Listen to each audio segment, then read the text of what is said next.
सभी साथियों को मेरा नमस्कार। मैं Devi Singh math tutorials YouTube channel से फ्रेंड्स आज फिर आपके लिए लेकर के आया हूँ डेली करंट अफेयर्स 29 जुलाई सन 2021 राइट इन हिंदी।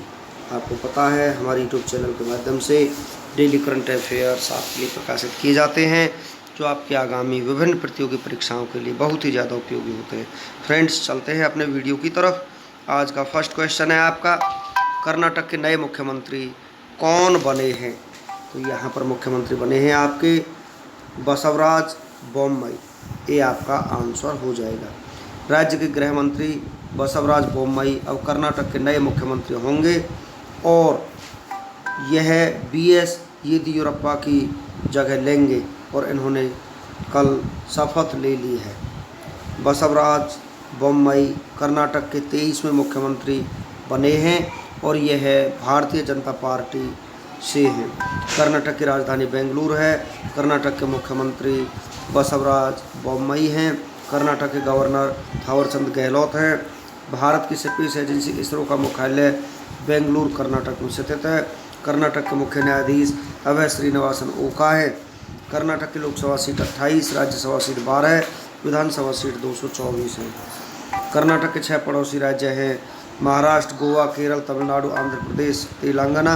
कर्नाटक के हवाई अड्डे केम्पेगौड़ा अंतर्राष्ट्रीय हवाई अड्डा बेंगलुरु में स्थित है। मैंगलोर अंतर्राष्ट्रीय हवाई अड्डा मैंगलोर में स्थित है। कर्नाटक के प्रमुख बांध कृष्णराजा सागर बांध कावेरी नदी पर है। तुंगभद्रा बांध तुंगभद्रा नदी पर है। सुपा बांध काली नदी पर है। अलमाटी बांध कृष्णा नदी पर है। हेमावती बांध कावेरी नदी पर स्थित है। कर्नाटक के राष्ट्रीय उद्यान बांदीपुर राष्ट्रीय उद्यान, बानेरघट्टा राष्ट्रीय उद्यान, अंसी राष्ट्रीय उद्यान, कुंद्रेमुख राष्ट्रीय उद्यान, नांगरहोल राष्ट्रीय उद्यान यहाँ पर स्थित हैं। नेक्स्ट क्वेश्चन है आपका, यूनेस्को की विश्व धरोहर में हड़प्पा का शहर धौलावीरा को शामिल किया गया है। वर्तमान में धौलावीरा किस राज्य में स्थित है? गुजरात राज्य में स्थित है। डी आपका आंसर हो जाएगा। यूनेस्को की विश्व धरोहर समिति के चल रहे 44वें सत्र में 27 जुलाई को हड़प्पा युग के महानगर धौलावीरा को विश्व धरोहर स्थल की लिस्ट में शामिल कर लिया है। धौलावीरा जगह गुजरात के कच्छ जिले में स्थित है। हड़प्पा सभ्यता की खोज किसने की थी? दयाराम साहनी ने की थी। सिंधु घाटी सभ्यता को अन्य किस नाम से जाना जाता है?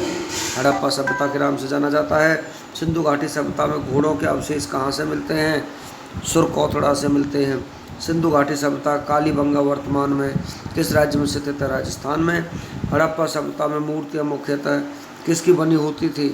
टेराकोटा की बनी होती थी। हड़प्पा सभ्यता किस युग की थी? कांस्य युग की ये सभ्यता थी।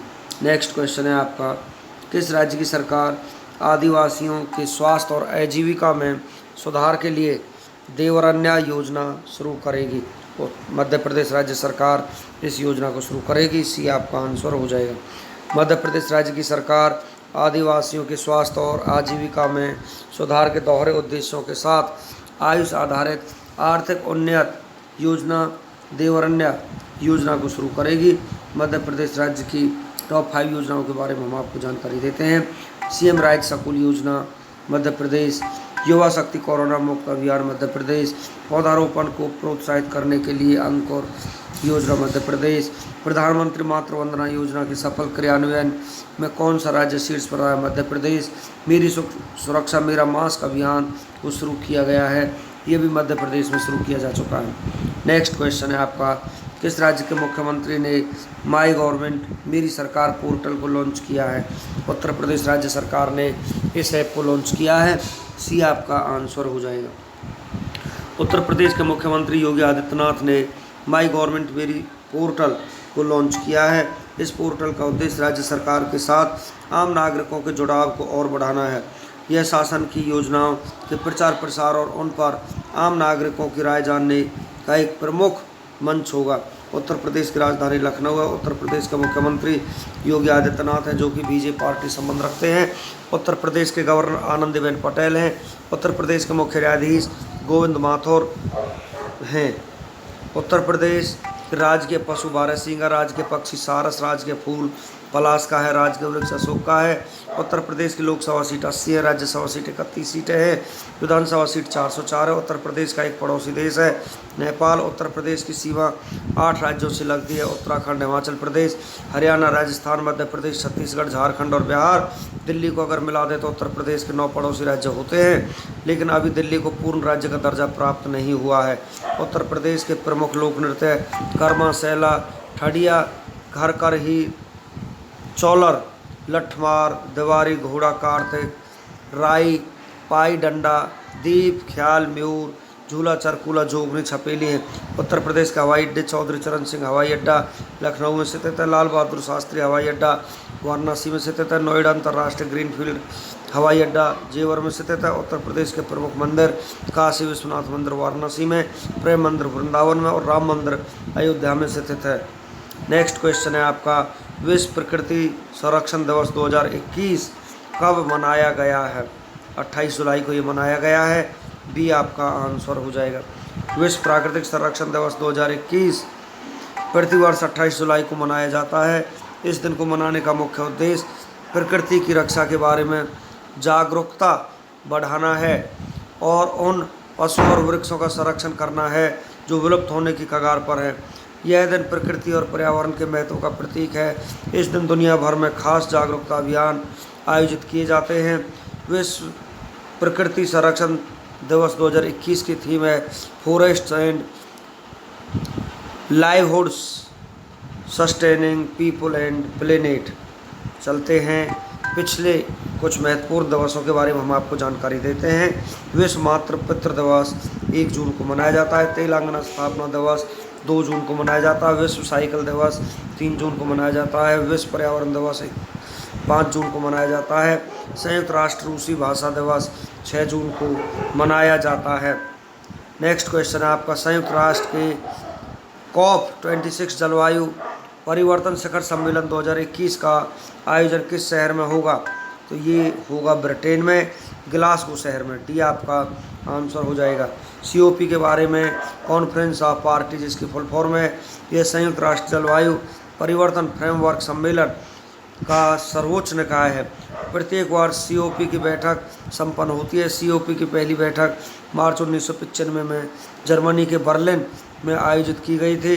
भारतीय मूल के आलोक शर्मा को COP26 जलवायु सम्मेलन का अध्यक्ष नियुक्त किया गया है। संयुक्त राष्ट्र संघ के पहले महासचिव ट्रिग्वी ली नार्वे थे। संयुक्त राष्ट्र संघ के वर्तमान में महासचिव एंटोनियो गुटेरेस पुर्तगाल के हैं। संयुक्त राष्ट्र संघ की स्थापना 24 अक्टूबर 1945 में हुई थी। संयुक्त राष्ट्र संघ न्यूयॉर्क में स्थित है। संयुक्त राष्ट्र संघ का सदस्य भारत 1945 में बना था। संयुक्त राष्ट्र संघ के वर्तमान में सदस्य देश 193 हैं। 193वां देश दक्षिणी सूडान बना है। संयुक्त राष्ट्र संघ में हिंदी में भाषण देने वाले प्रथम भारतीय अटल बिहारी वाजपेयी थे। संयुक्त राष्ट्र दिवस हर साल 24 अक्टूबर को मनाया जाता है। केंद्रीय रिजर्व पुलिस का 83वां स्थापना दिवस कब मनाया गया है? 27 जुलाई को मनाया गया है, ये आपका आंसर हो जाएगा। 27 जुलाई 1939 को केंद्रीय रिजर्व पुलिस बल को क्राउन रिप्रेजेंटेटिव पुलिस के रूप में मध्य प्रदेश के नीमच में स्थापित किया गया था। CRPF central reserve police forces की फुल फॉर्म है केंद्रीय रिजर्व पुलिस बल। स्थापना 27 जुलाई 1939 को हुई थी। मुख्यालय नई दिल्ली में है। अध्यक्ष आनंद प्रकाश माहेश्वरी है। मोटो सेवा और निष्ठा है। महानिरीक्षक PS रानी पसे है। चलते हैं नेक्स्ट क्वेश्चन की तरफ। किस राज्य की सरकार बांस औद्योगिक पार्क का निर्माण करेगी? असम राज्य सरकार बांस औद्योगिक पार्क का निर्माण करेगी, ये आपका आंसर हो जाएगा। असम के मुख्यमंत्री हिमंता बिस्वा शर्मा ने असम के मांदिर डिसा गांव में एक बांस औद्योगिक पार्क की आधारशिला रखी है। इस परियोजना को डोनर मंत्रालय से 50 करोड़ रुपए से लागू किया जाएगा। एक बार पूरा हो जाने पर यह परियोजना क्षेत्र की अर्थव्यवस्था में एक नए युग की शुरुआत करेगी और स्थानीय युवाओं के लिए रोजगार के व्यापक अवसर पैदा करेगी। नेक्स्ट क्वेश्चन है आपका, टोक्यो ओलंपिक 2020 में स्वर्ण पदक जीतने वाली सबसे कम उम्र की मोमोजी निशिया किस देश की खिलाड़ी है? जापान की खिलाड़ी है, सी आपका आंसर हो जाएगा। मोमोजी निशिया 13 वर्ष की जापानी स्केटर है और इन्होंने पहली बार ओलंपिक में शामिल किए गए नए खेल स्केटबोर्डिंग में ब्राज़ील की रेसा लील को हराकर स्वर्ण पदक अपने नाम कर लिया है। टोक्यो ओलंपिक 2020 में शामिल किए गए 4 नए खेलों के बारे में हम आपको जानकारी देते हैं। Number 1 karate, number 2 skateboarding, number 3 surfing, number 4 sport climbing, number 5 baseball. 13 साल बाद वापसी हुई है बेसबॉल की टोक्यो ओलंपिक में। नेक्स्ट क्वेश्चन है आपका, ओवर 8 नामक पुस्तक लॉन्च हुई है। यह पुस्तक किसने लिखी है? यह पुस्तक लिखी है लोलो जोन्स ने। ये आपका आंसर हो जाएगा।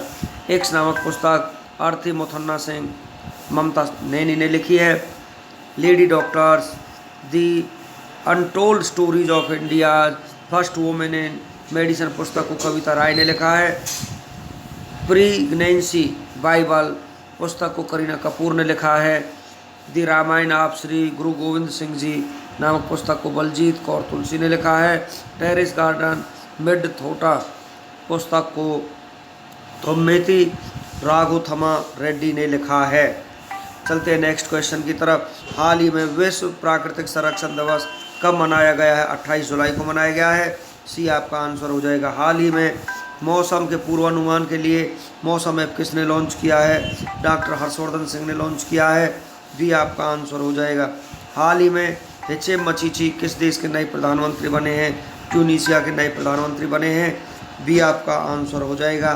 नेक्स्ट क्वेश्चन है आपका, हाल ही में मध्य प्रदेश के राज्यपाल के रूप में किसे नियुक्त किया गया है? आनंदीबेन पटेल को नियुक्त किया गया है।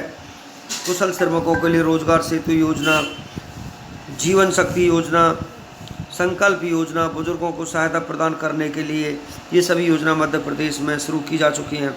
नेक्स्ट क्वेश्चन है आपका, हाल ही में जॉन सैक्सन का निधन हुआ है, वो कौन थे? वो एक अभिनेता थे। बी आपका आंसर हो जाएगा। हाल ही में भारत सरकार ने चीन के और कितने ऐप्स पर प्रतिबंध लगा दिया है? 47 ऐप्स पर प्रतिबंध लगा दिया है। ये आपका आंसर हो जाएगा। नेक्स्ट क्वेश्चन है आपका, हाल ही में भारत ने किस पड़ोसी देश को 10 ब्रांड गेज डीजल इंजन सौंपे? बांग्लादेश को सौंपे हैं। सी आपका आंसर हो जाएगा। संप्रति अभ्यास मेघालय में हुआ है। मुफ्त इंटरनेट सेवाओं का प्रतिबंध लगा दिया है। डिजिटल हेल्थ प्लेटफॉर्म लॉन्च किया है। क्रिकेट बोर्ड ने खिलाड़ियों के स्वास्थ्य और मानसिक शांति को ट्रैप करने के लिए ऐप लॉन्च किया है। नेक्स्ट क्वेश्चन है आपका, हाल ही में 2 बार के ऑस्कर विजेता डी हैविलैंड का निधन हुआ है, वो किस देश की थी? वो जापान की रहने वाली थी। बी आपका आंसर हो जाएगा। नेक्स्ट क्वेश्चन है आपका, हाल ही में दुनिया का सबसे बड़ा सौर ऊर्जा संयंत्र कहाँ स्थापित किया जाएगा? अबू धाबी में स्थापित किया जाएगा। सी आपका आंसर हो जाएगा। हाल ही में किसने डेयर टू ड्रीम 2.0 प्रतियोगिता का शुभारंभ किया है? ये DRDO ने शुभारंभ किया है। बी आपका आंसर हो जाएगा।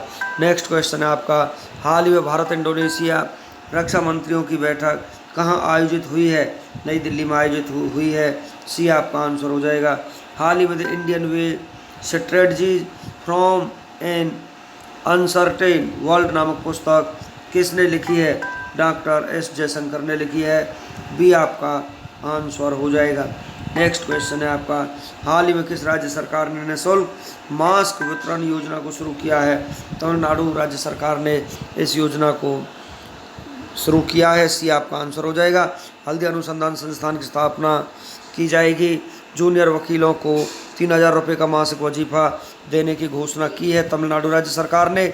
मछली उत्पादन में शीर्ष राज्य गुजरात को पीछे छोड़कर शीर्ष पर तमिलनाडु पहुंच चुका है। नेक्स्ट क्वेश्चन है आपका, हाल ही में भारतीय मानक ब्यूरो के नए ऐप BIS केयर को किसने लॉन्च किया है? रामविलास पासवान ने इसको लॉन्च किया है। भी आपका आंसर हो जाएगा। हाल ही में भारतीय नौसेना अकादमी के कमांडेंट का पदभार किसने संभाला है? MA हैप्पी होली ने ये पदभार संभाला है। सी आपका आंसर हो जाएगा। हाल ही में भारत की पहली शहद परीक्षण प्रयोगशाला कहाँ स्थापित की गई है? आनंद में स्थापित की गई है। सी आपका आंसर हो जाएगा। चलते हैं फ्रेंड्स वन लाइनर क्वेश्चंस की तरफ। स्टैचू ऑफ यूनिटी के डिजाइन करता कौन है? राम सुतार इसके डिजाइन करता है। मोना लोआ किस देश का एक सक्रिय ज्वालामुखी है? हवाई द्वीप का, जो कि USA में स्थित है।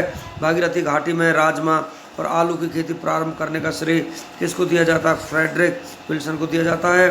भारतीय लोक सेवा का जनक किसे कहा जाता है? लॉर्ड कॉर्नवालिस को भारतीय लोक सेवा का जनक कहा जाता है। विद्युत आवेश का एसआई मात्रक क्या है? कूलॉम है। भारतीय संविधान में वर्तमान में कुल कितनी अनुसूचियां हैं? 12 अनुसूचियां हैं। भारत के मूल संविधान में कितनी अनुसूचियां थी? 8 अनुसूचियां थी। इंटीग्रल रेल कोच फैक्ट्री कहाँ स्थित है? पेरम्बापुर में, तमिलनाडु में स्थित है।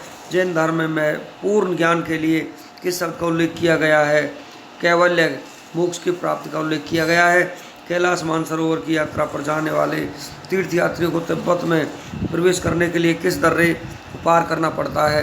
नाथुला दर्रा और लेपुलेख दर्रे को यहाँ पर पार करना पड़ता है। फ्रेंड्स, इसी के साथ हमारा आज का वीडियो फिनिश हो जाता है।